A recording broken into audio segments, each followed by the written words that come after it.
on trouve toujours de bonnes raisons d'exagérer ce qui nous sépare. On découvre souvent trop tard qu'on en avait de bien meilleurs de protéger ce qui nous rassemble. Mes chers collègues, voter ces motions de censure, ce serait ajouter de l'instabilité à l'incertitude. Ce serait fragiliser la France quand elle doit être forte. Ce serait refuser l'esprit de compromis que nos concitoyens attendent. Nous ne les voterons donc pas pour que la France ait un budget. Je vous remercie. Merci beaucoup, Madame la députée. La parole est à présent à Madame Nathalie Osiol pour le groupe La France Insoumise.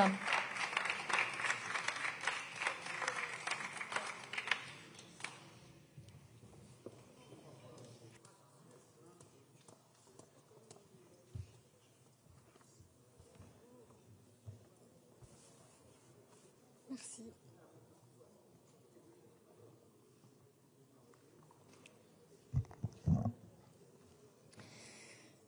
Madame la Présidente, ministres, collègues, quelle est longue la fin de règne de la Macronie.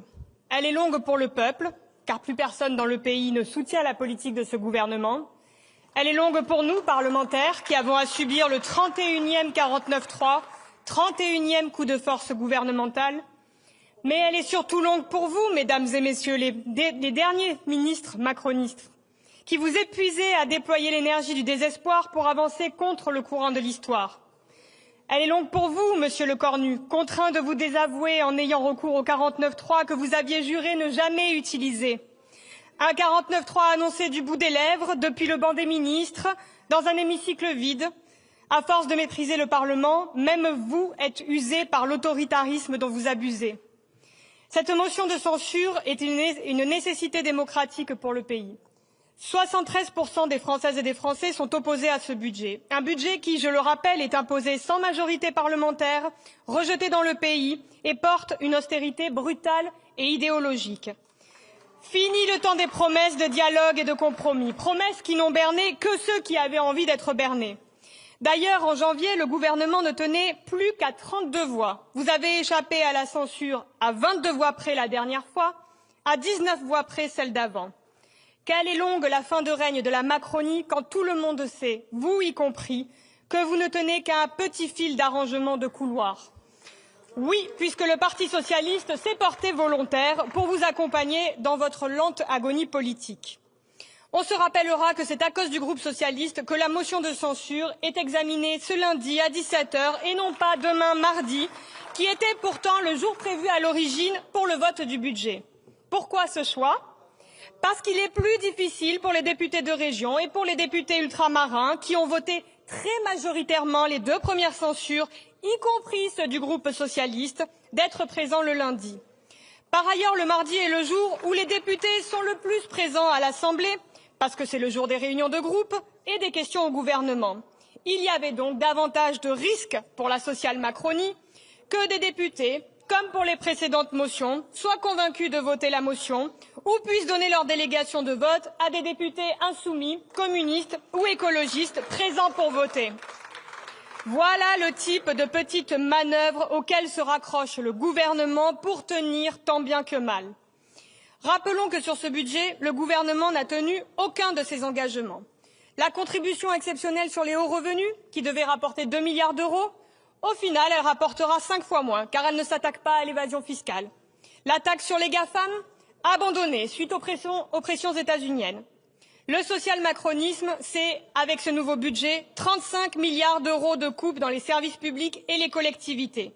Cela représente 650 € par citoyen en taxes indirectes, en renoncements, en services dégradés. Ce budget organise l'appauvrissement général, alors même que la pauvreté en France a atteint un niveau jamais vu. La France, 7e puissance économique au monde, compte aujourd'hui plus de 10 millions de pauvres. Le social-macronisme, c'est le démantèlement méthodique des services publics, avec la suppression de plus de 4000 postes d'enseignants, de 515 postes à France Travail, de 2 milliards d'euros aux collectivités. À quelques semaines des municipales, le gouvernement organise l'impuissance des mairies, y compris des mairies socialistes. Le social-macronisme, c'est le sabotage de la transition écologique, avec des coupes de 700 millions d'euros pour MaPrimeRénov', de 300 milliards d'euros sur le fonds vert, qui avait déjà été divisé par 2 dans le budget précédent. Le social-macronisme, c'est l'abandon des territoires les plus fragiles, avec 1,5 milliard d'euros de coupes pour l'outre-mer et une baisse de 3% du budget pour l'agriculture par rapport à 2025. Le social-macronisme, c'est une violence sociale ciblée contre les plus précaires, avec la suppression de la prime de Noël pour les allocataires sans enfants, le gel de l'aide médicale d'État, la non-revalorisation de l'AAH au niveau de l'inflation. Le social-macronisme, c'est une attaque organisée contre le logement social, avec la hausse des loyers HLM pour 42 000 ménages de 30 à 60 euros par mois. Autrement dit, absolument aucune des 20 mesures du contre-budget présentées par les socialistes en septembre n'a été reprise dans le budget Macron-Lecornu, ni sur les classes populaires, ni sur le plan vert, ni sur la mise à contribution des grandes fortunes. Pire, le social-macronisme, c'est le programme du Rassemblement national contre les étrangers, avec la suppression des APL pour les étudiants étrangers extracommunautaires ou encore l'augmentation de 100 euros pour les titres de séjour. D'ailleurs, puisque ce budget reprend les propositions du RN, avec le vote des socialistes, rappelons que le combat contre l'extrême droite, ce n'est pas un slogan le temps d'une campagne législative ou pour une soi-disant primaire de la gauche. C'est une bataille permanente et ça commence par ne céder aucun centimètre quand le gouvernement reprend des mesures du programme du Rassemblement et du Front National. D'autant plus au moment où nous parviennent les images des ratonnades organisées par la police de l'immigration de Trump aux États-Unis, où chacun peut mesurer ce que fait un gouvernement qui synthétise le libéralisme et l'extrême droite, il est de notre devoir de nous opposer en défendant la rupture avec le système néolibéral. Et si les électrices et les électeurs ont majoritairement voté pour les candidates et les candidats du nouveau Front populaire en juin 2024, ce n'était pas pour qu'on jette notre programme de rupture à la poubelle aussitôt élu, mais pour qu'on le porte pour les semaines, les mois et les années à venir. Et c'est bien le Parti socialiste qui s'isole quand il tourne le dos aux engagements et au programme du nouveau Front populaire, pendant que la très grande majorité des députés écologistes et communistes et 100% des députés insoumis votent systématiquement les motions de censure. C'est dans ce contexte politique global qu'arrivent dans 6 semaines les élections municipales. L'offre politique se clarifie dans le pays. Le bloc libéral, l'extrême droite et le bloc populaire, social, progressiste, écologiste de celles et ceux qui tiennent la ligne de la rupture nationalement et localement. On aura compris que le petit calcul du Parti socialiste, c'est de s'éviter une double campagne législative et municipale, car il est terrifié à l'idée de perdre des élus. Collègues socialistes, qui peut dire quelle est votre vision globale pour le pays, alors que vous changez de position à chaque nouveau chantage du gouvernement? Nous, les insoumis, ne perdons jamais de vue l'objectif politique qui dicte notre action politique, tourner la page du macronisme et de ses relais politiques nationaux et locaux. Et c'est dans ce contexte que les représentants, militants, élus écologistes ont lancé une tribune par laquelle ils revendiquent leur désaccord avec la ligne qui consiste à préférer les alliances avec le Parti socialiste et qu'ils choisissent l'écologie de rupture. Alors que les effets de la crise climatique ne se sont jamais aussi fortement fait ressentir, alors que le droit international est remis en question en plusieurs endroits du globe, à commencer par Gaza où le génocide est toujours en cours sous nos yeux, alors que l'extrême droite s'organise à l'échelle mondiale, je salue celles et ceux qui refusent que le projet antiproductiviste, anticapitaliste, antiraciste soit associé à la coalition PS macroniste. Ils et elles étaient 50 premiers signataires il y a une semaine. Ils sont désormais plus de 600 à revendiquer le programme, la stratégie et le périmètre politique du nouveau Front populaire. À celles et ceux qui nous écoutent, regardez comment votent vos députés à l'Assemblée. Regardez qui censure, regardez qui ne censure pas le gouvernement. Et vous saurez qui est capable de tenir une ligne de rupture. Et après les élections municipales, il y aura des élections sénatoriales, une élection présidentielle et des élections législatives. Autrement dit, ce qui se passe politiquement aujourd'hui clarifie l'offre politique pour les séquences électorales qui s'ouvrent en 2026 et en 2027. J'en profite pour rappeler qu'il ne reste plus que 2 jours pour s'inscrire sur les listes électorales sur Internet et 4 jours pour s'inscrire dans vos mairies. Je conclus sur une célèbre citation de Louise Michel, figure de la Commune de Paris, militante révolutionnaire et féministe du XIXe siècle. J'ignore où se livrera le combat entre le vieux monde et le nouveau, mais peu importe, j'y serai. Tôt ou tard, nous y arriverons, aujourd'hui ou un autre jour. Peu importe où aura lieu la bataille entre le vieux monde libéral et le nouveau monde que nous défendons, nous y serons. Je vous remercie, Madame la députée.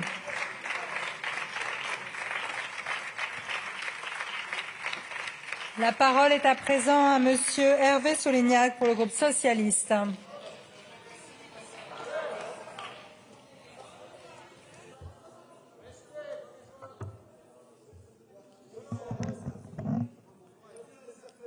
Madame la Présidente, Monsieur le Premier ministre, Mesdames et Messieurs les ministres, chers collègues, nous arrivons au terme d'une longue, trop longue séquence budgétaire et je voudrais donc avoir une pensée pour nos compatriotes qui ont subi nos atermoiements, nos tergiversations ces dernières semaines et ces derniers mois. Beaucoup se sont demandé, y aura-t-il un budget à Noël? Pour Noël, on a la réponse. Pour le reste, il me revient d'exposer les raisons qui conduiront les députés du groupe socialiste à ne pas approuver les motions de censure que nous examinons aujourd'hui, de sorte que s'il n'y a pas eu de budget au pied du sapin, Cupidon veillera à ce qu'il y en ait un pour la Saint-Valentin. Ce budget ne sera pas le nôtre. Il sera d'ailleurs à peu près le budget de personne. Et c'est bien parce qu'il sera celui de personne qu'il peut être celui de tout le monde. Mais ce budget sera, et il ne sera pas, celui de l'extrême droite. D'aucuns considéreront que c'est bien peu. Les socialistes considèrent qu'éviter le pire, ça n'est jamais bien peu, et qu'à cet égard, ils ont fait leur devoir. Ils ont fait leur devoir là où Emmanuel Macron a fui le sien. En installant une assemblée sans majorité au lendemain de la dissolution, le président de la République aurait pu prendre ses responsabilités. Il a préféré les transférer en quelque sorte à la représentation nationale, dont acte. Depuis 2 ans, nous avons donc assumé ces responsabilités dans la clarté et la constance. Ni posture, ni stratégie du chaos, ni ralliement. Nous avons fait le choix de nous mettre au service des Français avant de nous mettre au service de nous-mêmes, et il n'est pas question qu'on s'en excuse. Nous avons fait le choix de ne pas censurer a priori, en participant activement au débat et en le faisant avec l'exigence que nous devons à nos concitoyens. Lorsque ces exigences ont été méprisées, sans état d'âme, nous avons censuré. Ce fut le cas quand le gouvernement Barnier a tendu la main à l'extrême droite ou quand le gouvernement Bayrou s'est enfermé dans ses certitudes. Ici réside notre principale divergence de vue avec le reste des forces de gauche. Je veux croire que cette divergence relève plus de la méthode et qu'elle n'est pas insurmontable. Car en effet, les forces de gauche ont presque toujours uni leur voix lorsqu'il s'est agi de défendre des mesures budgétaires forte et nécessaire pour le pays. Aucune voix de gauche n'a jamais manqué et ne manquera jamais pour défendre la taxe Zuckman. Aucune voix de gauche n'a manqué et ne manquera jamais pour rétablir l'ISF, dénoncer les 200 milliards de cadeaux fiscaux faits à quelques grands patrons ou bien encore défendre la décarbonation de notre économie. Malheureusement, qu'on le veuille ou non, ces mesures se sont heurtées à 2 réalités. La première, elle est arithmétique. 35% de l'Assemblée à gauche, ça ne fait pas une majorité nécessaire pour adopter des mesures. La seconde, elle est politique. Le macronisme n'a jamais tiré les leçons de ses échecs et n'a jamais abandonné son mantra néolibéral, refusant notamment de faire le moindre faux pas vers une fiscalité plus juste. C'est ainsi que le bloc central est devenu le trou noir dans lequel disparaissent un à un les astres morts de la Macronie. 2027 donnera l'occasion aux Français de sortir de cette séquence, mais avant cette échéance, nous avons encore un budget sur le bureau. 2 chemins s'offraient à nous pour l'aborder. Le premier consistait à se jouer d'une constitution qui n'a pas été pensée pour une assemblée sans majorité. Nous pouvions bloquer les institutions dans l'espoir d'une hypothétique censure, d'une hypothétique dissolution, d'une hypothétique présidentielle anticipée et de son hypothétique résultat. Pendant ce temps, les difficultés d'accès au logement des Français ne sont pas hypothétiques. La baisse de pouvoir d'achat n'est pas hypothétique. Les faillites d'entreprises ne sont pas hypothétiques. Les besoins de notre armée face aux défis du monde non plus.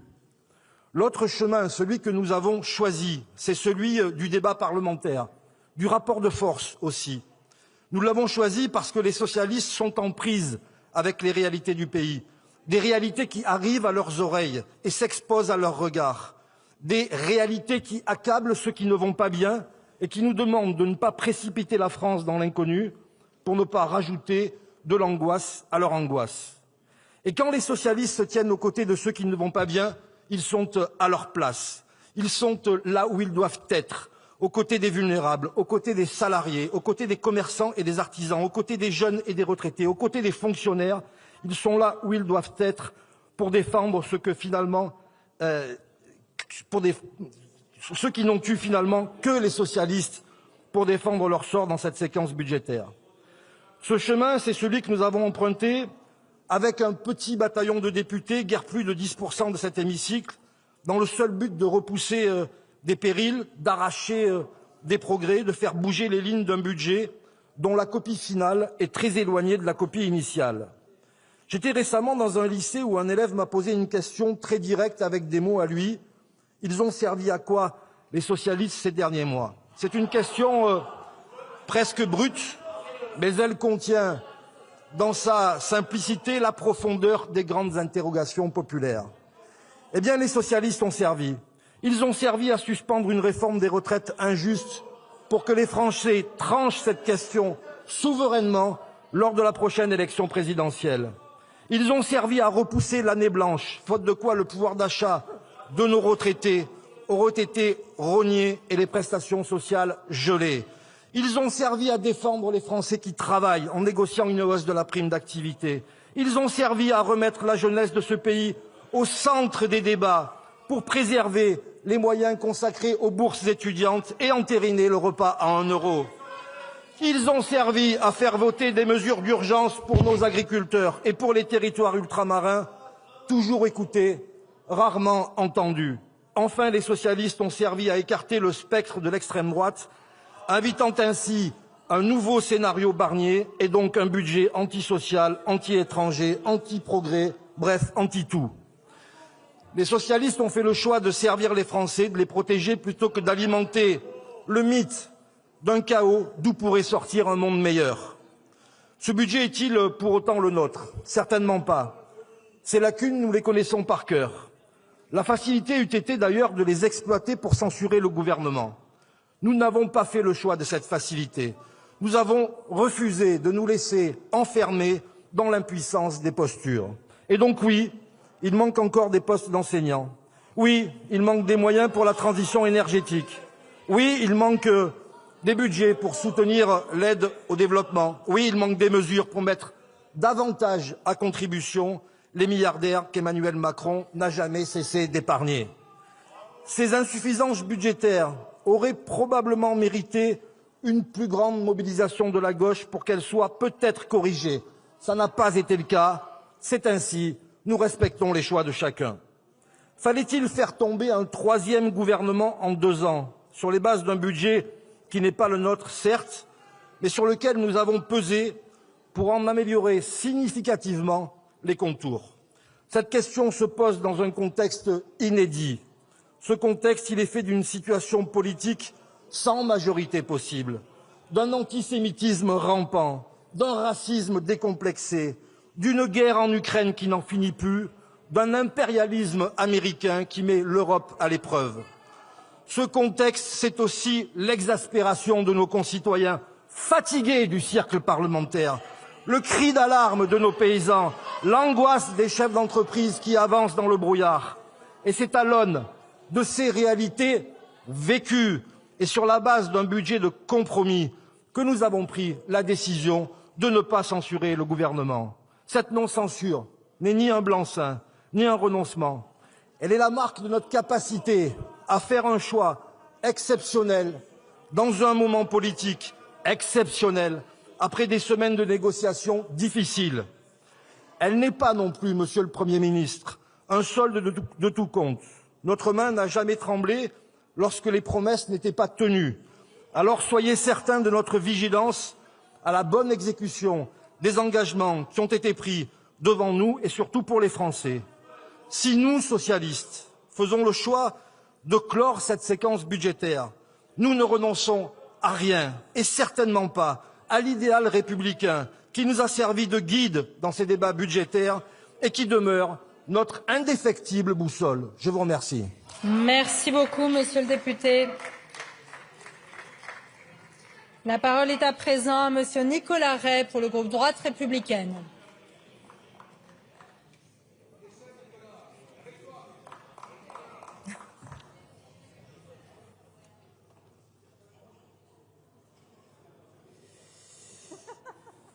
Merci Madame la Présidente, Monsieur le Premier ministre, Mesdames et Messieurs les ministres, chers collègues.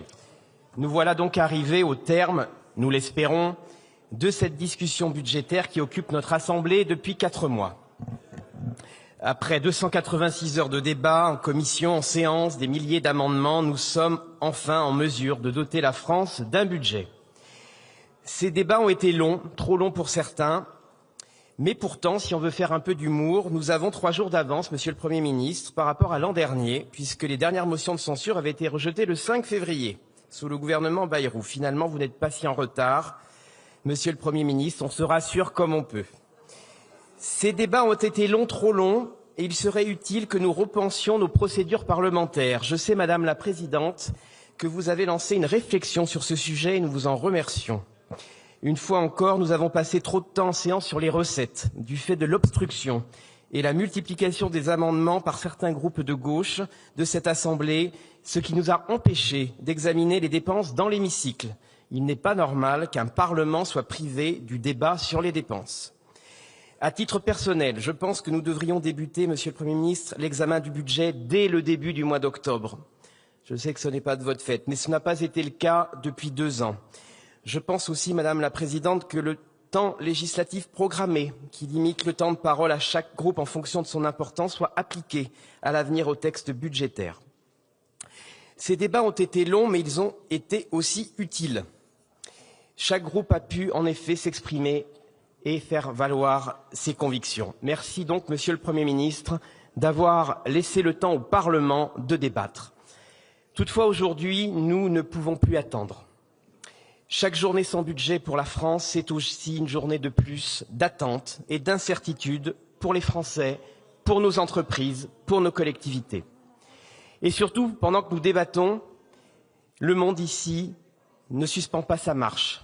L'horloge de l'histoire tourne et ces derniers mois, elle a tendance à s'accélérer. Nous traversons une période de forte turbulence sur la scène internationale. Aux portes de l'Europe, la Russie poursuit son agression en Ukraine. La Chine a réalisé récemment des manœuvres militaires vers Taïwan et continue d'avoir une stratégie de prédation industrielle et commerciale, sans parler du président américain qui fournit chaque jour des motifs de douter de la fiabilité de nos alliés. Donc, mes chers collègues, la seule alternative à ce budget serait la censure du gouvernement. C'est sur cette seule alternative que nous avons à nous prononcer aujourd'hui. Je vous le dis clairement, il serait fou de renverser le gouvernement et de laisser la France sans budget dans le contexte actuel.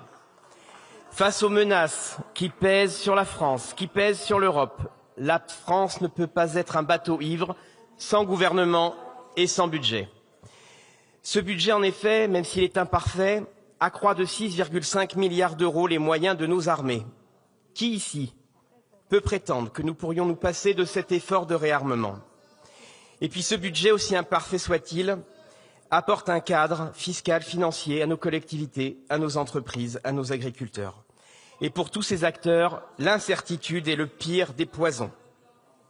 Encore une fois, une France sans budget et avec des déficits non maîtrisés, c'est une France affaiblie, affaiblie notamment au sein des institutions européennes. Nous avons perdu ces dernières semaines certains votes importants. Je pense au Mercosur. Mais nous avons d'autres combats à mener prochainement, notamment sur la politique agricole commune. Venons-en désormais au contenu du budget. Dès le début de la discussion budgétaire, notre groupe et notre président Laurent Wauquiez a porté une ligne claire. Baisser nos dépenses et surtout ne pas augmenter les impôts. Vous le savez, Monsieur le Premier ministre, nous avions proposé davantage d'économies sur la dépense. Nous reconnaissons qu'un effort a été fait, Madame la Ministre. La part des dépenses dans le PIB va baisser.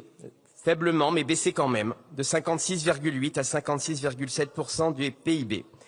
Oui, davantage d'économies auraient été possibles, notamment sur les opérateurs, sur les agences. Notre rapporteur Philippe Juvin avait proposé de plafonner les taxes affectées, ce qui aurait effectivement économisé 1,2 milliard d'euros. Cette proposition, vous l'avez reprise partiellement, c'est déjà ça, notamment en plafonnant les taxes affectées pour l'ANA, l'ANFA, les agences de l'eau, l'Agence nationale du sport. Dans le même esprit, nous soutenions la proposition de notre rapporteur d'une économie de 2,5% sur l'ensemble des ministères hors régaliens. Là encore, il ne s'agit pas d'opérer des coupes aveugles, mais simplement d'inciter nos administrations à se réformer, car ce n'est pas en augmentant tous les ans les crédits que nous permettrons un meilleur usage des deniers publics. Chaque ministère doit faire un effort dans son périmètre pour optimiser son fonctionnement et chasser les dépenses superflues. À l'analyser froidement, l'un des mérites de ce budget, ce n'est pas tant ce qu'il contient, mais c'est surtout ce qu'il ne contient pas et ce qu'il ne contient plus. Cela me permet d'en venir aux recettes. Revenons un instant en arrière. Et en effet, nous revenons de loin. Au début de la discussion budgétaire, nous avons vu fleurir des propositions aussi insensées les unes que les autres, notamment sur les bancs de la gauche. On nous annonçait l'augmentation des droits de succession, la taxation des assurances-vie, l'instauration de la taxe Zuckman, le rétablissement de l'ISF, la hausse du coût du travail avec la suppression d'allègements de charges sur les salaires, la remise en cause d'un certain nombre de dispositifs qui fonctionnent. Je pense au pacte Dutreil, je pense au crédit d'impôt recherche. Eh bien, nous avons évité tout cela. Aucune de ces revendications n'a été reprise dans ce budget et c'est une bonne nouvelle pour notre pays. N'oublions pas non plus ce que contenait ce texte initial préparé par le gouvernement Bayrou. Le texte initial prévoyait le gel de l'impôt sur le revenu. C'était une hausse de 1,9 milliard d'impôts sur les ménages. Grâce à l'adoption de notre amendement, la totalité du barème de l'impôt sur le revenu a été indexée sur l'inflation. Ce budget aussi prévoyait de revoir les abattements sur nos retraités, ce qui aurait accru les impôts contre eux de 1,2 milliard. Il prévoyait aussi le gel des retraites. Là encore, grâce aux amendements de la droite républicaine qui ont été adoptés, ces mesures ont été repoussées. Je pense aussi à la volonté de supprimer la réduction d'impôt sur les frais de scolarité, qui a été annulée et qui, effectivement, aurait accru sur nos familles les impôts de 450 millions d'euros. Je parle aussi de la taxe sur le vapotage qui a été prévue, la taxe sur le plastique, la fiscalisation des pourboires, le durcissement du malus automobile. Chers collègues, tout cela n'existe plus, tout cela n'est plus question. Je l'ai dit ici, grâce au travail et à la mobilisation de nos députés, il n'y a aucune hausse d'impôt sur la France qui travaille et sur la France qui a travaillé toute sa vie. Merci, Monsieur le Premier ministre, Madame la Ministre, d'avoir entendu nos demandes, mais surtout d'avoir entendu les demandes des Français qui ne supportent plus ces hausses de fiscalité, des hausses de fiscalité qui découragent, qui pénalisent, toujours les mêmes, ceux qui travaillent, ceux qui entreprennent et ceux qui font la croissance de notre pays. Il est aussi totalement faux de dire que ce budget est un budget socialiste. S'il était socialiste, ce budget aurait inclus la taxe Zuckman, une très large taxe sur les holdings et la surtaxation de l'assurance vie. S'il était socialiste, ce budget aurait accru la fiscalité sur les ménages et sur le patrimoine. Bref, s'il était socialiste, le groupe socialiste l'aurait d'ailleurs voté dès demain. Donc ce budget n'est ni de droite, ni de gauche. Il est un budget imparfait, tout le monde le sait, à l'image de cette Assemblée, mais néanmoins, il est un budget nécessaire. Alors oui, ce budget reste imparfait. Il n'engage pas les réformes profondes dont notre pays a besoin. Comme nous le dit souvent notre collègue et ancien Premier ministre Michel Barnier, reprenant des mots de Pierre Mendès France, prenons garde de ne pas sacrifier l'avenir au présent. En effet, les discussions et les décisions courageuses sont toujours repoussées. Et notre déficit, estimé à 5% pour 2026, bien qu'en diminution, reste encore bien trop élevé. Vous l'avez compris, pour nous, de vraies réformes passent par une baisse drastique des dépenses. Cette baisse, elle passe par une refonte des politiques publiques. Elle doit s'attaquer à la bureaucratie, au périmètre des missions de l'État. Elle doit s'attaquer à l'assistanat avec, vous savez, notre volonté d'instaurer une aide sociale unique plafonnée pour que le cumul des aides ne soit jamais supérieur aux revenus du travail. Les baisses doivent aussi toucher sans démagogie sur les dépenses liées à l'immigration, avec courage, mais aussi avec précision. Je pense notamment à l'AME, sur lequel j'ai eu l'occasion de faire des propositions crédibles, mesurées, en tant que rapporteur de la mission santé.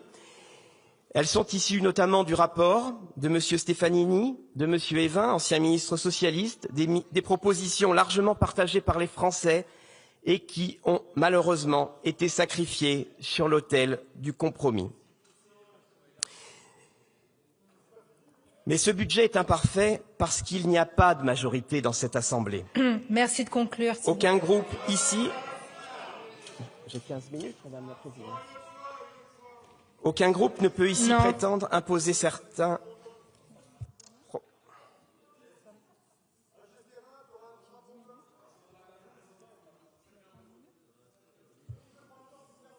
Excusez-moi, on est juste en train de vérifier parce que sur ma feuille, il y a marqué 10 minutes. Mais je vais... Excusez-moi, monsieur le député. Bon, je vais poursuivre. Ce budget est imparfait tout simplement parce qu'il n'y a pas de majorité dans cette Assemblée et qu'aucun groupe ne peut prétendre imposer son programme. Alors oui, faire adopter un budget dans cette Assemblée, Monsieur le Premier ministre, relève de l'exploit. Pendant des mois, vous avez été écartelé, je le reconnais, entre ceux qui, comme nous, réclamions moins de dépenses et moins d'impôts, et ceux notamment au groupe socialiste qui vous réclamaient strictement l'inverse. 15 minutes, hein. Je vous remercie. Une erreur. Allez-y. Vous avez donc tenu compte, Monsieur le Premier ministre, des équilibres fragiles de cette Assemblée, une Assemblée que les Français ont élue il y a seulement 18 mois avec une très large participation. La prochaine élection présidentielle qui va arriver très vite sera l'occasion pour les Français de trancher les grands choix pour l'avenir du pays. D'ici là, notre pays ne peut pas se payer le luxe de l'attentisme ou encore moins de la paralysie. D'ici là, nous avons le devoir de doter enfin la France d'un budget pour 2026, d'un budget qui réduit un peu, mais qui réduit quand même le déficit, un budget qui assure notre effort de réarmement et un budget qui protège la France qui travaille de toute hausse d'impôts. D'ici là, nous devons donc utiliser les mois qui nous séparent de la présidentielle pour répondre aux attentes des Français. Je prendrai quelques exemples. Je pense à la lutte contre la fraude sociale. Nous demandons, Monsieur le Premier ministre, l'inscription au plus tôt du projet de loi en la matière après son examen en commission et l'excellent travail de notre collègue Patrick Hetzel. Je pense aussi à la lutte contre la délinquance et la protection de nos forces de sécurité. C'est pourquoi nous vous demandons, Monsieur le Premier ministre, que nous réinscrivions notre proposition de loi qui vise à reconnaître la présomption de légitime défense pour nos forces de l'ordre, une proposition qui a fait l'objet d'une obstruction intolérable par les groupes insoumis et écologistes lors de notre niche parlementaire. Je pense enfin à la valorisation du travail en reprenant notre proposition de loi adoptée au Sénat qui doit laisser aux salariés de nos boulangeries et de nos fleuristes la liberté de travailler le 1er mai, la liberté d'être payés double. Ce texte, s'il était voté d'ici le 1er mai, mettra fin à des amendes infligées à nos commerçants et inscrira dans la loi un accord approuvé par la Confédération de la boulangerie et les syndicats majoritaires. Mes chers collègues, pour faire de ces mois qui nous restent des mois utiles pour les Français, nous avons besoin d'un budget et nous avons besoin d'une stabilité. Pour toutes ces raisons, nous refuserons de mêler nos voix à une alliance des contraires, une alliance des contestataires qui serait d'ailleurs bien incapable de faire adopter dans cette Assemblée un budget alternatif pour la France. Chers collègues, nous ne voterons donc aucune de ces motions de censure, car il est grand temps de donner à la France un budget. Merci beaucoup, monsieur le député. Désolé pour ces erreurs autour du temps qui vous était imparti. Vous aviez bien 15 minutes. La parole est à présent à Madame Sandrine Rousseau pour le groupe écologiste et social pour une durée de 10 minutes.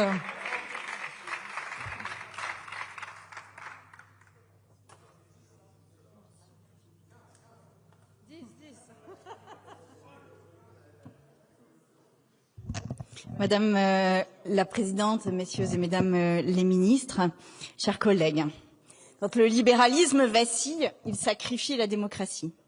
Quand le capitalisme s'essouffle, la guerre est son débouché. Quand le féminisme progresse, le masculinisme devient violent. Quand la croissance est atone, le colonialisme devient la solution. Nous sommes là, dans cet entre-deux, ce clair-obscur d'où peuvent surgir les monstres. Vous le savez, au fond, votre projet ne prend plus, il ne séduit plus. Croissance, croissance, oh mon beau miroir, dis-moi qui a la plus belle croissance. Personne, répond le miroir, plus personne. Parce qu'aucune des lois de l'économie n'est universelle, aucune ne s'impose à l'humanité. L'économie avec ses règles est une construction humaine. Il n'y a pas de science derrière ses dogmes, ni d'évidence derrière ses lois. Aucun de ces préceptes ne nous impose de travailler plus, produire plus, consommer plus. Aucun. Seuls les profiteurs nous chantent la mélodie de la croissance infinie dans un monde fini. Pour 1 euro de profit, nous disent-ils, le ruissellement viendra. Tu ne seras pas moins pauvre, mais par contre, je serai plus riche. Donald Trump, figure exécrable de cette violence. Je prends, j'utilise, je jette.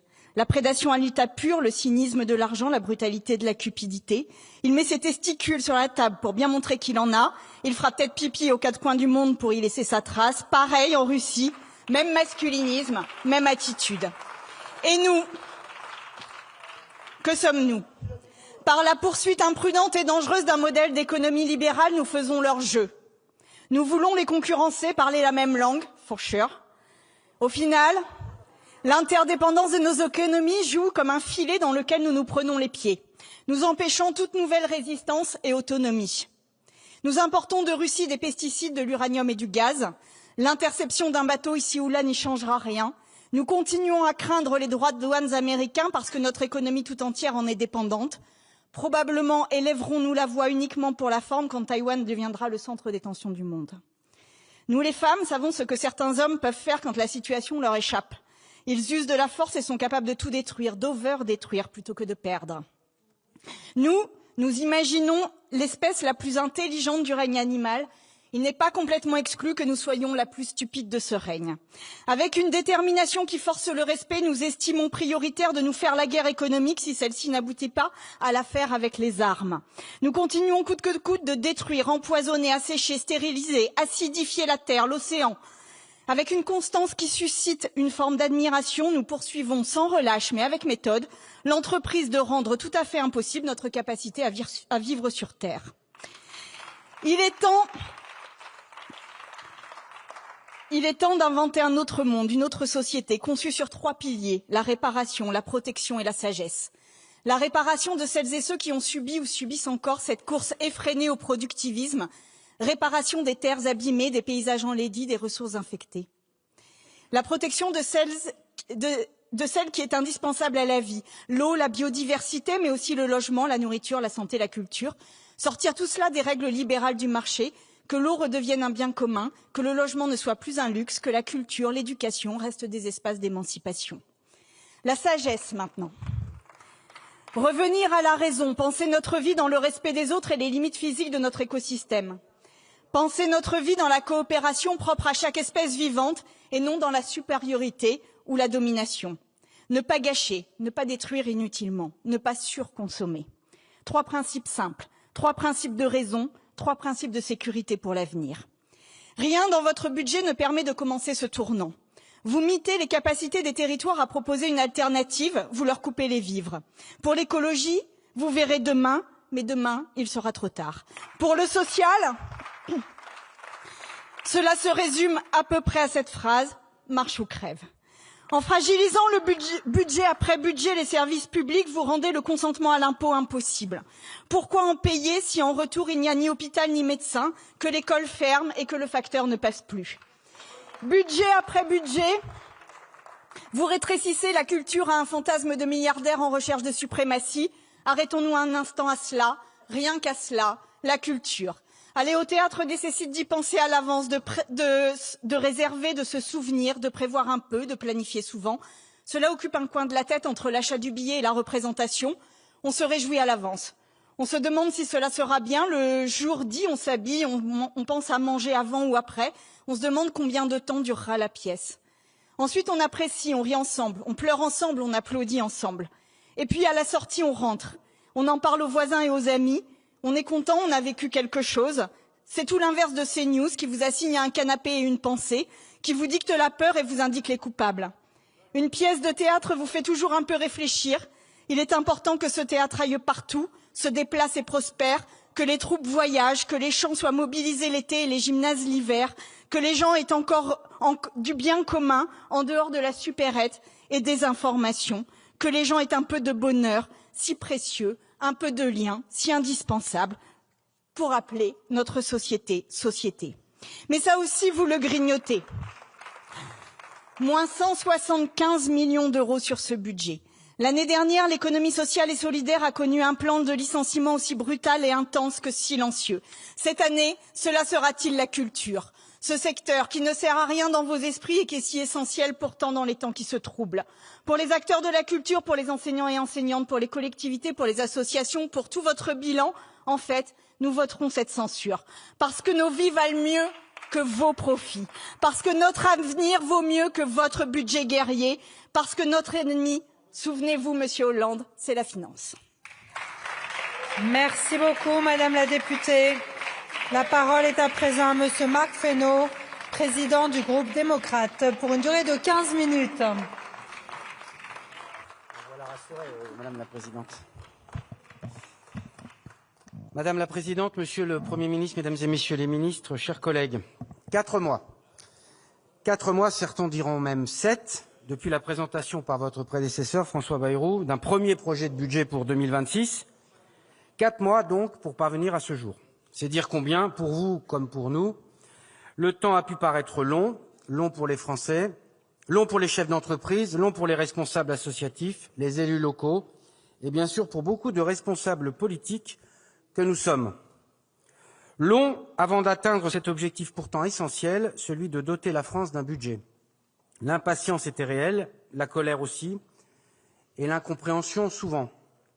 Et pourtant, tout aurait dû nous inciter à la responsabilité. La guerre à nos portes, les alliances bouleversées, l'état de droit fragilisé, les guerres commerciales, les dérèglements économiques et climatiques majeurs, et malgré cela, certains, de patients ingénieurs du chaos, présents y compris dans cette Assemblée, ont cru possible de continuer à danser sur le volcan, sans changer, sans évoluer, sans faire les pas nécessaires. Ils ont pensé que l'impuissance et le blocage pouvaient tenir lieu de politique et rendre service à notre pays. Et nous, depuis le début, nous, démocrates, notre conviction était claire et constante. Il y avait une exigence, disposer d'un budget pour avancer. Et une seule méthode possible, compte tenu de la configuration de cette Assemblée, le dialogue et le compromis. C'est le choix que nous avons fait avec vous, Monsieur le Premier ministre. Pour nous, le compromis n'est ni une conquête, ni une soumission. Le compromis, c'est un acte de clarté devant les citoyens. Le compromis, c'est dire ce que l'on peut accepter, c'est dire ce que l'on ne peut pas accepter, et c'est dire ce qui est essentiel pour un pays. C'est sortir de la logique du tout ou rien et entrer dans la recherche d'un point d'équilibre réaliste pour la France et pour les Français. Le compromis, ce n'est pas additionner les demandes, surtout lorsqu'elles sont démagogiques, c'est arbitrer, c'est hiérarchiser, c'est construire une cohérence d'ensemble. Et je veux le dire clairement, un compromis ne peut jamais être présenté comme une victoire sur l'autre. Ce n'est pas l'écrasement d'un adversaire, ce n'est pas un trophée brandi contre qui que ce soit.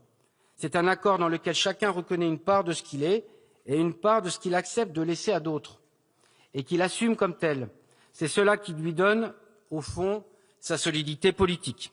Et c'est cela qui a un sens aujourd'hui dans cette Assemblée fragmentée. Mais sans doute aussi demain, car le compromis fonde les décisions reposant sur l'adhésion plutôt que sur la contrainte, sur le respect des oppositions et des minorités. C'est donner vie, d'une certaine façon, au pluralisme et donc à l'essence même du Parlement et de la démocratie. On ne peut, à l'extérieur, prôner le dialogue multilatéral et le respect des minorités sans s'appliquer ces principes au sein même de notre système parlementaire.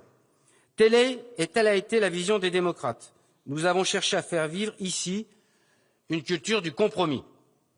Force est de constater que nous n'y sommes pas encore pleinement parvenus, sur le fond comme sur la forme. Mais, grâce à votre action, Monsieur le Premier ministre, la vôtre et celle de votre gouvernement, de vos ministres, Madame Montchalin, Madame Rist, Monsieur Farandou, Monsieur Lescure, entre autres, et à la bonne volonté de plusieurs d'entre nous, nous avons au moins appris à dialoguer, à tenter de nous comprendre. Ce fil, nous l'avions perdu, le fait majoritaire l'avait rompu pendant des années. Certains ont appris, parfois réappris, à gauche comme à droite, ce qu'était l'esprit de responsabilité. Et c'est une bonne chose, à l'heure où tant de démagogues nourrissent la vie politique et s'en nourrissent, mais il reste un long chemin, donner un cadre, donner une méthode, inscrire cette volonté et cette méthode dans la durée, non comme une contrainte, mais je le crois comme un atout. C'est ce que font la quasi-totalité des grandes démocraties, c'en est même le fondement. Sur le fond, et sans revendiquer de victoire, 3 priorités ont guidé l'action des députés de mon groupe dans ce budget. La justice fiscale et sociale, vous le savez, Monsieur le Premier ministre, le soutien à l'activité et la maîtrise durable de la dépense publique. La justice fiscale et sociale d'abord. Le redressement du pays ne se fera qu'avec une certitude pour celle que les efforts demandés sont justes. Avec Jean-Paul Mattei, nous avons défendu des propositions pour lutter contre l'optimisation et contre la rente. Nous saluons ainsi la pérennisation de la contribution minimale sur les hauts revenus, mais nous regrettons de ne pas être allés au bout de la réforme de dispositifs dont chacun reconnaît les effets d'aubaine. On peut refuser le matraquage fiscal et on doit le faire même. Mais on ne peut accepter que certains échappent à ce point à la solidarité nationale et fassent du détricotage des dispositifs fiscaux un sport national. C'est d'abord cela, la justice fiscale. Nous l'avons dit avec constance, la fiscalité doit servir le travail, l'activité, l'entreprise et l'investissement. Aucune surtaxe n'est indolore, mais nous devons un jour ou l'autre revoir de fond en comble nos dispositifs fiscaux. C'est surtout cela, cette question de justice. Deuxième priorité, le soutien à l'activité. Nous avons par exemple porté des initiatives sur le logement, avec les premières bases du statut de bailleur privé, défendu par Michael Cosson, pour relancer la construction et remettre des logements sur le marché. Nous avons soutenu l'agriculture et la forêt, avec Sophie Mette et Pascal Lecamp notamment, des secteurs économiques mais aussi stratégiques pour notre souveraineté comme pour la transition écologique. Nous avons enfin défendu l'investissement dans l'avenir. La recherche et l'innovation sont clés dans la maîtrise de notre destin collectif. Avec Didier Padet, nous avons porté ces budgets avec constance. Enfin, sur les collectivités, et en revanche, nous pouvons regretter qu'au Sénat, et personne n'est dupe du contexte électoral qui s'ouvre, des efforts aient été reportés trop facilement sur les seules intercommunalités. Elles ne produisent peut-être pas de grands électeurs, mais elles sont le principal levier d'action du bloc communal. Et nous pourrions en payer le prix dès l'année qui s'ouvre. Troisième priorité, l'efficacité de la dépense publique. Nos concitoyens doivent avoir une certitude que l'argent public est utile, qu'il est contrôlé, qu'il est orienté vers l'essentiel. En 2026, la dépense publique diminuera de 0,2 points de PIB, soit près de 10 milliards d'euros d'économies nettes. Nous aurions souhaité, vous le savez, aller plus loin. Notre dette est abyssale et près d'un tiers des efforts budgétaires de 2026 seront absorbés par la seule hausse des intérêts de la dette. Qui peut s'en satisfaire alors même que notre pays connaît l'un des taux de prélèvement obligatoire les plus élevés au monde? Notre groupe sera donc particulièrement vigilant au respect de l'objectif de déficit à 5%. C'est une question de responsabilité envers les Français et en particulier envers les plus jeunes. Mais le vote d'aujourd'hui, vous l'avez souvent dit, Monsieur le Premier ministre, ne dit pas tout. Un budget est un cadre et au fond un point de départ, pas une fin en soi. D'ici 2027, d'autres décisions devront être prises parce que des urgences ne peuvent attendre. Nous devrons renforcer notre souveraineté, notamment par un chantier de simplification pour adapter notre modèle normatif en particulier aux réalités. Il ne s'agit pas d'affaiblir l'état de droit, il s'agit de donner de l'agilité à ceux qui innovent et qui entreprennent. Je veux enfin évoquer un enjeu majeur, celui de la natalité et de l'enfance. Pour la première fois depuis la Seconde Guerre mondiale, notre pays compte cette année plus de décès que de naissances. C'est un sujet central pour l'avenir national et il devrait tous nous préoccuper. Monsieur le Premier ministre, Madame la Présidente, Mesdames et Messieurs les ministres, chers collègues, notre devoir dans les mois qui viennent dans les mois qui nous séparent de 2027 est donc d'être utile. Et servir les Français, c'est refuser le chaos. Être utile aux Français et au pays, tel est donc l'objectif qui doit être le nôtre. Et pour cela, le Parlement doit travailler dans un esprit de responsabilité. Refuser le cynisme, préférer l'efficacité au symbole et assumer ses décisions devant les Français. La responsabilité de cette Assemblée, c'est d'abord de ne pas se déposséder de sa capacité à débattre en préférant systématiquement la censure ou en brandissant en permanence la menace. Gouverner comme aspirer à gouverner suppose un dialogue transparent pour distinguer clairement ce que nous pouvons porter ensemble et ce qui relève du choix démocratique de l'élection présidentielle. La responsabilité de cette Assemblée, c'est aussi d'assumer que tout ne relève pas de la loi. Nous ne pouvons pas continuer à produire toujours plus de normes, souvent inappliquées ou jamais évaluées. Légiférer doit rester un acte utile et concret, articulé avec le dialogue social, la contractualisation dans les territoires et l'expérimentation. La responsabilité de cette Assemblée, c'est enfin de produire des avancées réelles pour les Français, de préférer des textes qui changent leur quotidien à des textes purement symboliques, dont nous savons qu'ils ne font que mettre en scène notre impuissance et alimenter en définitive l'antiparlementarisme et le populisme. Et puis il y a une responsabilité fondamentale, c'est celle de refuser le cynisme. Nous n'avons pas à légiférer contre la science, contre la liberté des médias, contre les corps intermédiaires ou contre les contre-pouvoirs. L'état de droit n'est pas un obstacle, c'est une protection. Nous avons été élus pour assumer nos décisions devant les Français, pas pour chercher des boucs émissaires, ni affaiblir ceux qui protègent le plus faible et nous protègent tous de l'arbitraire. C'est ce chemin, celui du dialogue et de la responsabilité, que les députés démocrates continueront à emprunter, et c'est pour cela que nous ne voterons pas cette motion de censure. Je vous remercie. Merci beaucoup, Monsieur le Président Fesneau. La parole est à présent à Madame Félicie Gérard pour le groupe Horizon et Indépendants.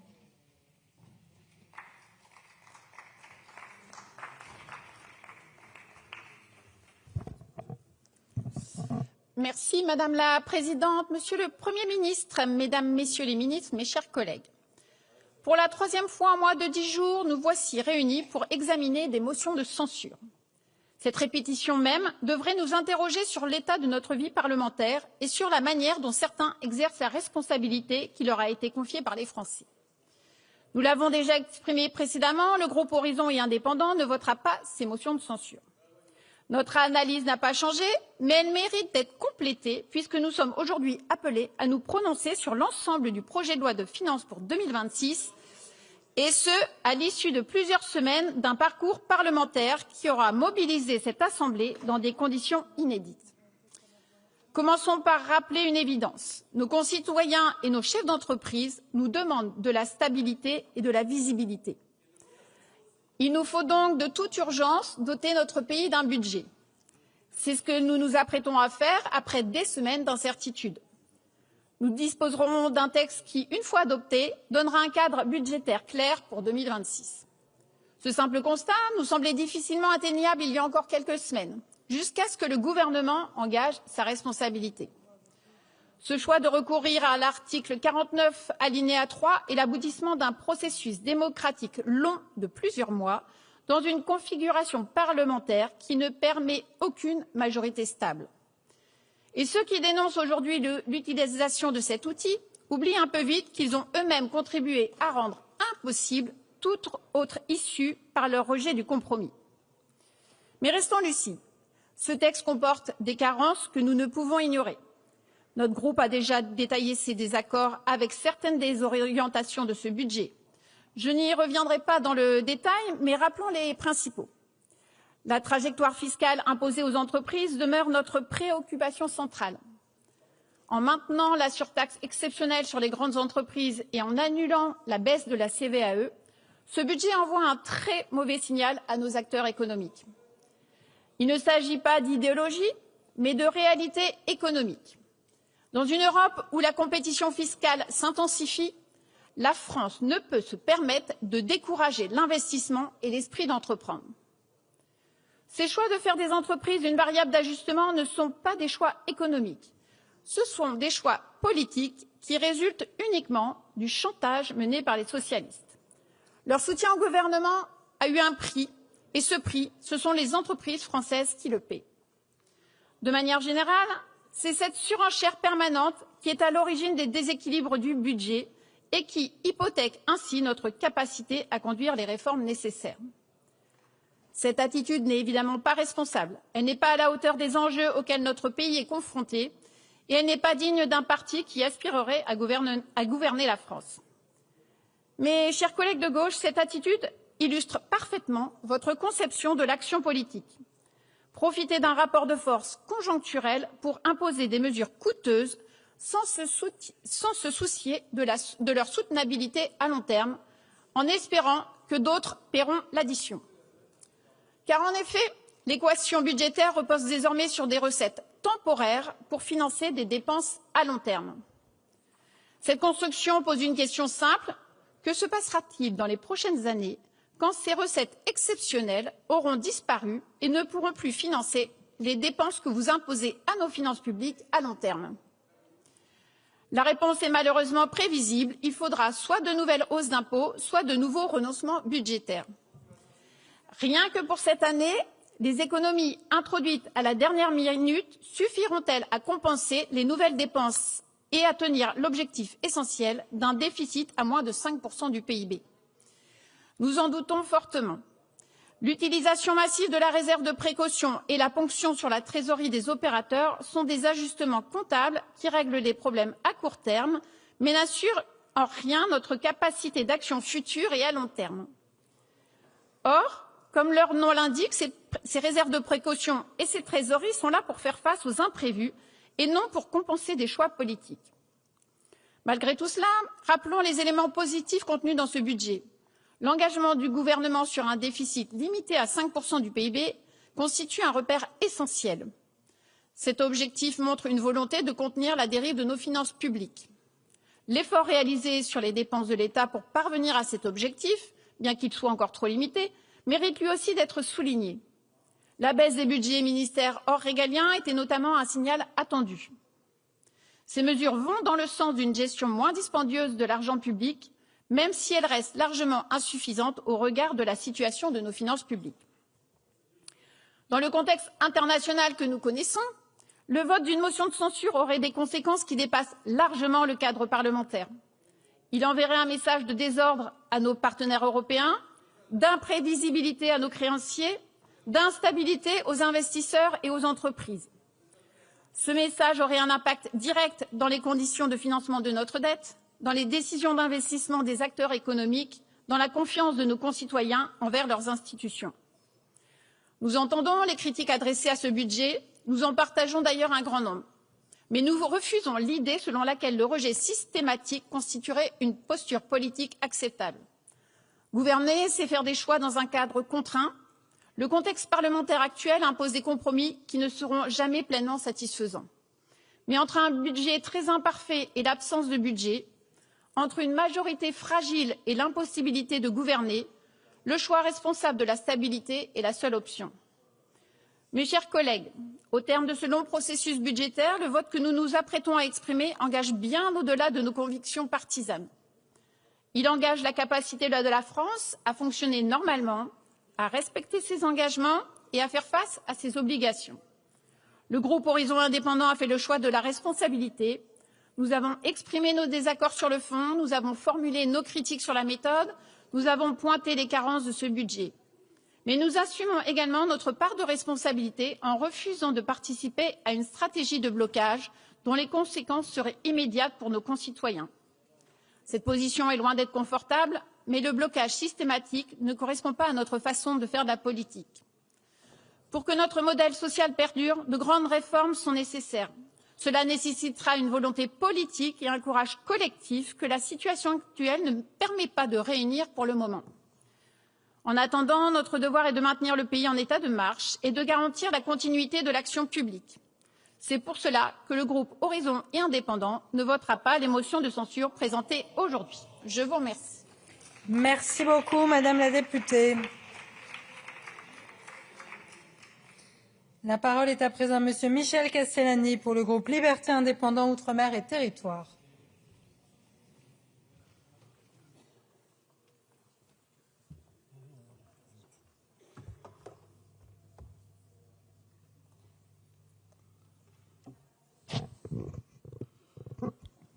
Madame la Présidente, Monsieur le Premier ministre, Mesdames, Messieurs les ministres, mes chers collègues, le Sénat a rejeté, par le biais d'une motion de rejet préalable, le jeudi 29 janvier, le projet de loi de finances par 203 voix contre 32. Je pense que tout le monde sait ça. 203 sénateurs ont donc estimé qu'il n'y avait même pas matière à débattre. Soit dit en passant, cela en dit long sur l'état de notre débat budgétaire. Nous sommes là aujourd'hui, non pas pour voter un budget, ce qui devrait pourtant être là au cœur de notre travail parlementaire, mais pour nous prononcer sur 2 motions de censure déposées en réponse au 49.3 déclenché par le gouvernement. Ce 49.3, c'est le symbole d'un échec collectif. Personne ne peut se réjouir du recours à un 49.3. Ni l'exécutif, ni le Parlement, c'est le signe d'un Parlement affaibli, d'une absence de majorité stable et surtout d'une incapacité à construire ensemble des solutions durables. Mais la vraie question aujourd'hui est simple. Face à cette situation, que peut-on faire? On a le choix entre un budget imparfait, certes, bancal, critiquable, ou rien du tout. Et ce rien du tout n'est pas juste un symbole politique, c'est une catastrophe concrète avec des conséquences immédiates en termes de crédibilité et donc de tensions dommageables sur les taux d'intérêt, avec ses conséquences sur la charge de la dette. Je tiens à vous le dire, chers collègues, au nom du groupe Lyotte, ce budget ne nous convient pas, nous convient mal. L'effort de redressement est trop faible, 0,4 points de PIB, au lieu de 0,7 annoncé d'ailleurs. Le déficit reste au-dessus de 5%, la dette dépasse 118% du PIB, et les seuls intérêts de la dette vont nous coûter 55 milliards. C'est un panorama qui n'est pas très réjouissant. Chaque point de taux supplémentaire, ce sont des milliards qui partent, sans aucune contrepartie, aucun service rendu, aucun avantage d'aucune sorte. De plus, l'ajustement repose aux 3/4 sur les recettes fiscales. On augmente les impôts, plutôt que de vraiment maîtriser la dépense publique qui va s'accroître, si j'ai bien compris, de 38 milliards en 2026 et qui ramène à un taux proche de la croissance du PIB en valeur. Tout ça veut dire que ce n'est pas tenable sur le long terme. Cependant, l'absence de budget serait plus catastrophique encore, car rejeter ce budget sans alternative signifierait un blocage des crédits nouveaux, des investissements publics gelés, des collectivités qui ne peuvent plus lancer leurs projets, des opérateurs dans le flou total et, in fine, une crédibilité financière qui s'effondre, et ce, avec les 3 400 milliards de dettes publiques, des taux qui restaient élevés et une Europe déjà sous tension. Tout ça provoquerait un chaos budgétaire, et provoquer un chaos budgétaire serait une faute lourde politiquement et financièrement. Le travail parlementaire que nous avons entrepris a quand même servi à quelque chose. Il n'est pas nul, soyons honnêtes. Même si ce budget ne nous satisfait pas, le travail parlementaire, et notamment celui du groupe auquel j'appartiens, le groupe Lyotte, a permis de vraies améliorations.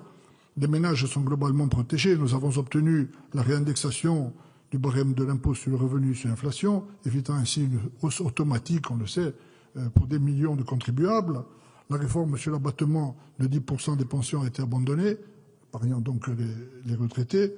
Nous avons aussi préservé la non-fiscalisation de certaines indemnités pour affection de longue durée, la réduction d'impôts pour frais de scolarité et l'avantage fiscal sur le 85 et le B100 qui sont cruciaux pour les territoires ruraux. Sur le logement, le groupe Lyotte a été moteur. Le dispositif de propriétaire bailleur qui a été porté notamment par Valérie Létard et Charles de Courson est aujourd'hui un des seuls leviers pour relancer la construction après une chute de 25% des mises en chantier sur 2 ans. Il serait temps d'ailleurs d'arrêter de traiter ce domaine si important du logement comme un variable d'ajustement. Pour les entreprises, nous avons trouvé un équilibre. Les grandes entreprises et les très hauts revenus participent à l'effort via la prolongation de la surtaxe d'impôt sur les sociétés et la contribution différentielle. Mais dans le même laps de temps, les petites entreprises locales sont protégées par l'abandon de la réforme sur la franchise en base de TVA, le maintien de l'exonération sur pourboire, l'encadrement de niches fiscales détournées de leurs objectifs, comme le Dutreil ou la porc-cession. Pour l'agriculture, le budget reconnaît enfin l'ampleur des crises, même si les moyens restent insuffisants pour assurer une vraie résilience sur les exploitations. Pour les collectivités, l'effort demandé est ramené à environ 2 milliards contre le double qui était prévu au départ. C'est un choix positif puisqu'on sait que les collectivités locales ne sont pas responsables de la dérive des comptes de l'État et qu'elles assurent plus de 70% de l'investissement public civil. Affaiblir les collectivités, en fait, c'est affaiblir l'économie réelle. Le député de la Corse que je suis ne l'oublie pas, nous avons aussi obtenu la revalorisation de 60 millions pour la dotation de continuité territoriale. C'était juste, c'est indispensable pour une île d'aider, de soutenir les relations matérielles et humaines entre la Corse et le continent. Pour Mayotte, par contre, les crédits annoncés, 600 millions en AE et 400 millions en CP, pour la reconstruction, restent largement en deçà des besoins. Je souhaite vous dire qu'au-delà de ce PLF, sur le fond, c'est notre démocratie budgétaire qui est en souffrance. Au-delà du quotidien immédiat, il y a le recul à prendre des questions qu'il convient de poser. Depuis 2010, pour ne prendre que cette période, le PIB de la France a augmenté en chiffre courant de 922 milliards. 922 milliards. Et dans le même laps de temps, toujours en chiffre courant, l'endettement public, lui, s'est aggravé de 1781 milliards. Pourquoi, c'est une question, pourquoi faut-il 2 milliards d'endettement public supplémentaire pour générer 1 milliard de plus-value, de richesse, de valeur ajoutée? Quelles sont les causes de cette inefficacité?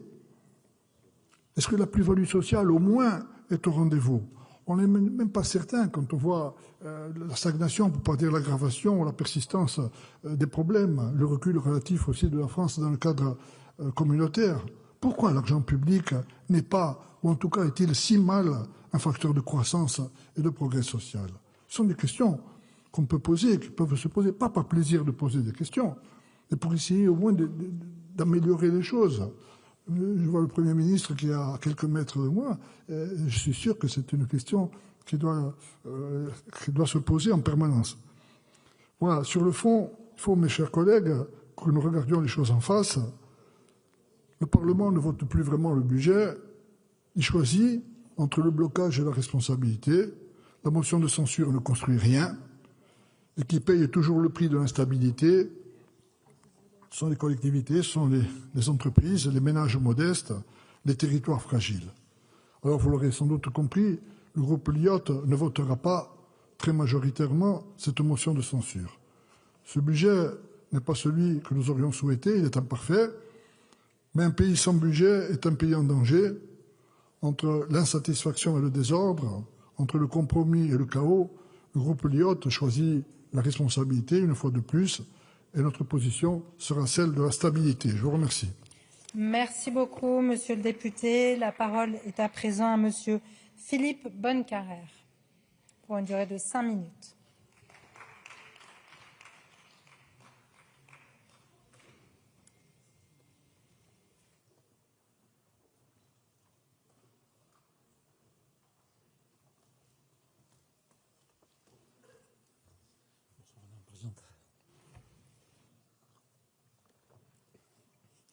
Madame la Présidente, Monsieur le Premier ministre, Mesdames et Messieurs les ministres, mes chers collègues, avec les libertés de ton d'un non-inscrit et avec des convictions fortes qui me conduiront à ne pas voter les motions de censure, je voudrais commencer par dire que, en matière de pédagogie, traditionnellement, on considère que la répétition est utile. Je ne suis pas certain que cette règle pédagogique s'applique exactement pour les motions de censure, le débat pouvant donner, au fur et à mesure des semaines, le sentiment de tourner un peu en boucle. Beaucoup ayant été dit sur les motions de censure et le budget, je voudrais simplement raisonner à contrario en se disant qu'est-ce qui se passerait si une des motions de censure était adoptée. Chacun voit immédiatement notre sujet sur nos moyens de défense, sur la réponse à la crise agricole, sur l'évolution des taux d'intérêt. C'est dire que la politique du pire ne peut pas avoir sa place.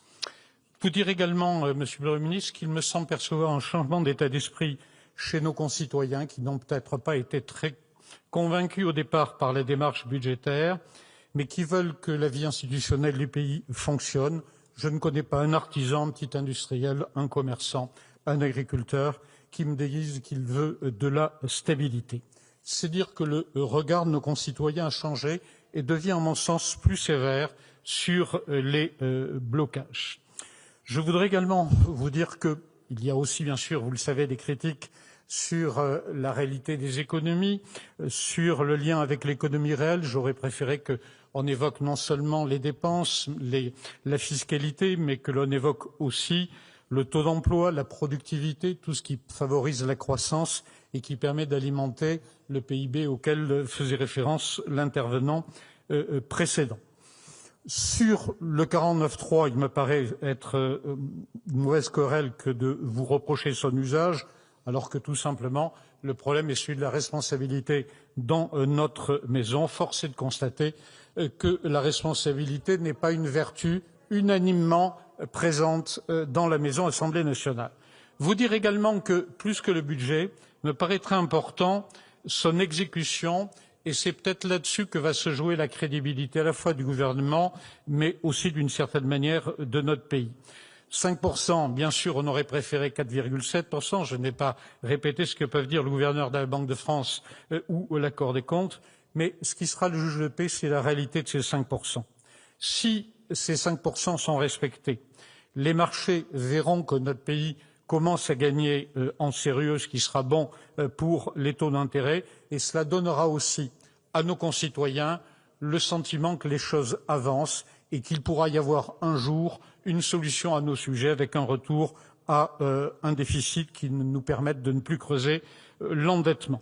Bien sûr, souligner qu'au-delà de la crédibilité, il nous faut avoir un cap, nous projeter vers l'avenir. C'est la question du jour d'après qui est bien sûr dans toutes les têtes, que ce soit pour les parlementaires et a fortiori pour le gouvernement. Nous attendons un projet de loi sur la déconcentration dont on pourrait espérer qu'il puisse nous aider en termes d'efficacité de l'action publique, bien sûr sur la loi de programmation militaire, bien sûr sur les sujets de sécurité. Je pense au projet de loi sur. Vous dire également qu'il pourrait y avoir une tendance, compte tenu du faible temps disponible pour nos assemblées et pour le gouvernement, à vouloir adopter des dispositions d'urgence. C'est ce qui est par exemple évoqué pour le monde agricole.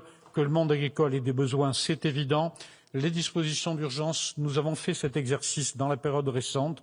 Le succès n'a pas été triomphant avec des décisions du Conseil constitutionnel. Je pense en particulier au problème de l'eau qui aujourd'hui nous mettent en vraie difficulté. Je vais espérer donc des dispositions concrètes et pragmatiques. Pour terminer, je vous demande, Monsieur le Premier ministre, Mesdames, Messieurs les ministres, de me laisser faire une exception et de ne pas traiter que du budget et de vous lancer un appel à l'aide pour le Kurdistan. Les Kurdes se sont battus pour nous. Ils se sont battus face aux terroristes. L'appel au djihad a été malheureusement une réalité dans notre pays. Les Kurdes ont fait face. Ils vivent dans des zones géographiques ou dans des pays, la Syrie et le Liban, la Syrie en particulier, que nous avons créés. C'est donc une responsabilité de notre histoire. Je pense que le gouvernement de la France, Monsieur le Premier ministre, s'honorerait en exprimant non seulement en parole mais en action nos engagements pour la sécurité des Kurdes. Je pense en particulier, j'en terminerai par là, à un couloir humanitaire sur Kobané, à une zone no-fly puisque les drones turcs continuent à tourner et peut-être dans un État centralisé se poser la question à loi applicable. Je ne suis pas sûr que les jeunes Kurdes veuillent de la charia au Kurdistan. Merci de votre attention, mes chers collègues. Merci beaucoup, Monsieur le député. Merci pour ces paroles conclusives pour nos amis kurdes. La parole est à Monsieur le Premier ministre. Merci beaucoup, Madame la Présidente de l'Assemblée nationale, Mesdames et Messieurs les députés. Je vous ai écouté attentivement, comme d'ailleurs nous avons pu le faire depuis de nombreuses semaines, de nombreux mois, 4 mois, ça a été rappelé, plus de 350 heures de débat. Et au fond, je crois que cet après-midi, au moment où nous amorçons probablement la fin de ce cycle budgétaire, je crois que cette séance marque la plus grande déconnexion que l'on puisse avoir dans les propos tenus avec non seulement ce que ressentent nos concitoyennes et nos concitoyens, ça a été dit, qui refusent le désordre, qui veulent que les institutions fonctionnent, qui, lorsqu'ils ont voté pour des députés, veulent que les parlementaires fassent leur travail, c'est-à-dire discuter, amender, non pas bloquer, non pas tout rejeter, non pas assumer une forme de violence et de désordre permanent, mesdames et messieurs les députés de la France insoumise, mais au contraire de donner à voir une démocratie parlementaire représentative qui fonctionne, qui travaille, qui avance et qui sert l'intérêt général. Et puisque ça a été dit par le député Bonnecarrère, une déconnexion aussi avec la situation internationale. Vous avez parlé du Levant. On ne peut pas ne pas citer aussi la situation en Ukraine, au Moyen-Orient, l'ensemble des dérèglements du monde. Et de toutes les évidences, il était certain que c'était le meilleur moment pour bloquer le pays, le meilleur moment pour prendre en otage ces discussions budgétaires. Et au fond, tout termine comme cela avait commencé, c'est-à-dire avec les groupes du Rassemblement national et de la France insoumise, qui après avoir méthodiquement tout bloqué, tout saboté pendant 4 mois, décide à la fin de déposer des motions de censure systématiques pour mieux regretter l'utilisation du 49.3 après avoir poussé le pays justement dans cette situation de blocage absolument lamentable. Et vous aurez devant l'histoire à en répondre, car si la situation n'était pas si grave, on pourrait encore peut-être s'accommoder de ces manœuvres politiciennes, mais malheureusement, nous sommes rattrapés par ce contexte plus global. Monsieur le Président Fesneau, avec d'autres interlocuteurs, vous êtes revenu, vous, sur le contenu du budget, car la déconnexion ne s'arrête pas là, elle est aussi complètement sidérante par rapport à ce qu'il y a dans le budget. L'avez-vous lu seulement, ce budget, tel que nous l'avons proposé à la représentation nationale dans cet engagement de responsabilité? Pourquoi lister des arguments qui sont complètement faux, des chiffres qui sont complètement mensongers pour venir étayer votre argumentation? Et d'ailleurs, les commentateurs, les rédacteurs, les journalistes feraient bien tout de même d'être beaucoup plus prudents, car lorsque d'un côté le groupe Rassemblement national dit que ce budget est socialiste et que de l'autre la France insoumise dit que ce budget est Rassemblement national, cela veut quand même bien dire quelque part qu'il y a anguille sous roche et qu'il y a encore une fois de plus mensonge et tromperie. Mais si on ne s'arrête pas là et si on continue d'avancer, au fond certains s'émeuvent que le gouvernement ait pu engager un compromis avec notamment le groupe socialiste sur la prime d'activité. 3 millions de Français qui travaillent, secteur public, secteur privé. Une prime d'activité qui a été créée par un gouvernement de gauche, c'est vrai, Lionel Jospin, qui a été largement revalorisée par Jean-Pierre Raffarin et Dominique de Villepin, qui a été largement utilisée par Édouard Philippe lorsqu'il était Premier ministre. Qui peut penser un seul instant qu'une prime qui vient accompagner le pouvoir d'achat de celles et ceux qui travaillent soit quelque chose qui soit contraire à l'intérêt général et à l'intérêt de 3 millions de Françaises et de Français? Et j'imagine, parce que votre cynisme évidemment ne s'arrête pas là, que vous serez les premiers à revendiquer cette avancée sociale dans vos circonscriptions lorsque vous rencontrez des personnes qui vont en bénéficier, car une fois de plus, double discours entre ce que l'on entend ici et ce que vous pouvez dire sur le terrain. Pareil sur la fiscalité, qu'il est touchant de voir des groupes reprocher à ce budget d'augmenter les impôts alors qu'ils ne les augmentent pas, reprennent les impôts, et notamment la droite sénatoriale ferait bien de s'en rappeler, qui ont parfois été imaginés par le gouvernement de Michel Barnier l'année dernière, et tout d'un coup de venir remettre en question la sincérité des comptes et la copie telle que nous la présentons. Oui, nous tiendrons les 5% de déficit cette année, comme nous avons tenu les 5,4% de déficit l'année dernière. Et les mêmes l'année dernière disaient au Premier ministre François Bayrou, vous mentez, vous ne le tiendrez pas, on n'y arrivera pas. Et grâce aux actions de ces deux gouvernements pour l'année 2025, la copie a été tenue. Mais sur la fiscalité, l'affaire aussi ne s'arrête pas là. Pourquoi entretenir cette confusion ? Pourquoi entretenir cette angoisse? Pourquoi troubler le message de confiance dans le pays au moment où nous avons besoin que les entreprises investissent, embauchent et aient confiance dans ce que nous sommes en train de décider? Pourquoi mentir après avoir voté des milliards d'euros d'impôts avec la France insoumise sur les entreprises? Pourquoi venir vous racheter sur le dos de contre-vérités et de mensonges dans cette copie? Monsieur le député Tanguy, j'ai du respect pour vous, mais vous souhaitiez assommer les entreprises de ce pays de plusieurs dizaines de milliards d'euros d'impôts. Vrai ou faux? Le compte-rendu des débats viendront le tracer. Vous avez vous-même voulu diminuer de 20% la DGF pour les communes de ce pays, en tapant de manière la plus brutale qui soit sur les ressources des collectivités locales. Pourquoi vous n'assumez jamais vos votes? Et c'est au fond pour ça que cet après-midi que cette séance est fondamentalement déconnectée, car tout le monde serait égué, tout le monde renoue avec les slogans, car au fond, il y a une ambiance politicienne dans ces débats, car ça sent bon la campagne des élections municipales, que ça sent déjà bon la campagne des élections présidentielles et qu'au fond tout est bon pour tromper le peuple français et une fois de plus le priver du budget et défendre l'intérêt général. Mesdames et messieurs les députés, il est temps désormais, je crois, de passer à autre chose et que la France ait enfin un budget. Merci beaucoup, Monsieur le Premier ministre. La discussion commune est close. Je vais maintenant mettre aux voix la motion de censure déposée par Monsieur Stéphane Peu, Madame Mathilde Panot, Madame Cyrielle Châtelain et 110 membres de l'Assemblée. Le scrutin est annoncé dans l'enceinte de l'Assemblée nationale. Je rappelle que seuls les députés favorables à la motion de censure participent au scrutin et que le vote se déroule dans les salles voisines de l'hémicycle. Le scrutin va donc être ouvert pour une durée de 20 minutes. Il sera donc clos à 19h15. La séance est suspendue.